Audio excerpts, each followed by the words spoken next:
In the 16th century, Hungary stood witness to a dramatic unfolding of events that would etch its destiny into the annals of history.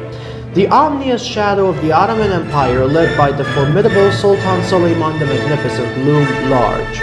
In 1521, the Ottoman forces, extending their dominion into Central Europe, seized the vital border fortress of Belgrade. The fall of Belgrade, a strategic coup, swung open the southern gateway to the Kingdom of Hungary, ushering in an era of conflict and upheaval.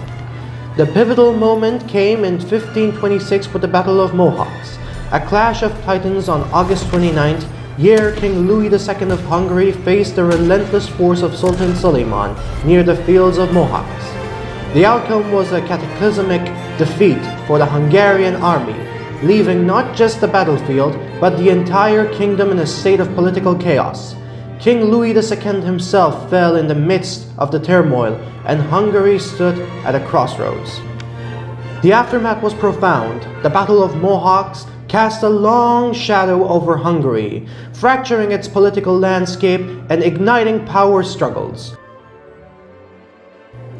By that time, Rudolf II, King of Hungary and other kingdoms of the Holy Roman Empire, had set up an envoy from the Holy Roman Empire to negotiate with the Shia Safavid Empire in Iran, with the ruler of Shah Abbas, in order to form an alliance against the Ottoman. István Kakas von Zalin-Kemeny, a Hungarian diplomat, was set as the head of this envoy. He, alongside 9 other diplomats from the Holy Roman Empire, were sent to Iran.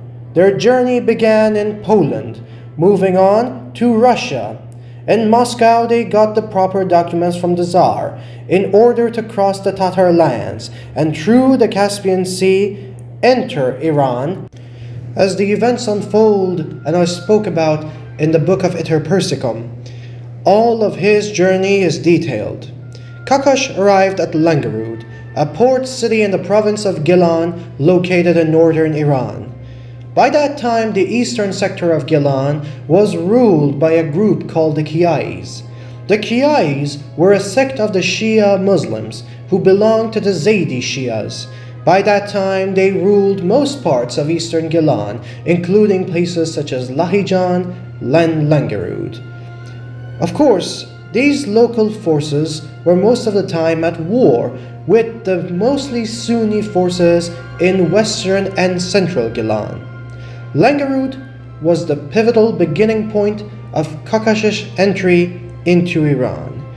Through the brick and clay houses and the rivers and valleys, Kakas went through Langarud, and by that time he arrived at Lahijan.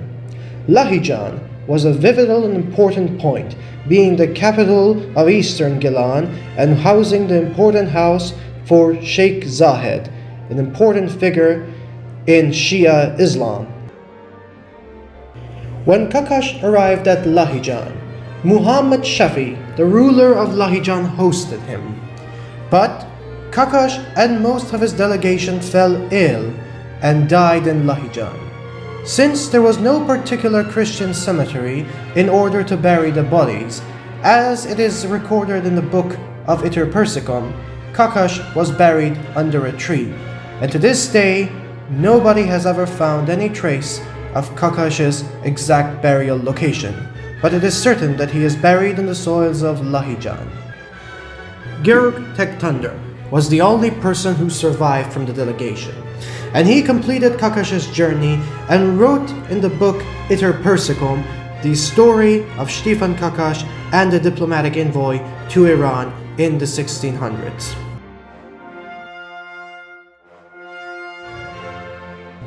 In May 18, 2021, the World War II Vanguard Museum of Lahijan, being the first and only private World War II museum in Iran, was inaugurated. This museum has played a pivotal role in teaching and educating various people about the history of World War II. The World War II Vanguard Museum of Lahijan has had various visitors of all ages. It's proud to announce that it has so far had a pivotal role in educating the younger generations and students. In the year of 2023, the Hungarian ambassador to Iran, His Excellency Mr. Zoltán Varga Hasanic, visited the World War II Vanguard Museum of Lahijan, and discussions were made about building a memorial for Kakas and acknowledging Kakas's role as the first Hungarian diplomat to enter Iran and his resting place, Lahijan. Various conversations and discussions were done about potential places where Kakas may have been buried.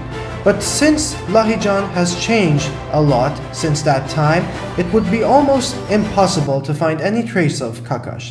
So it was decided that a memorial will be built for Kakas. After that, meetings were held with local historians, journalists, and activists to decide a particular location for building a memorial for Kakas and how the memorial should look like.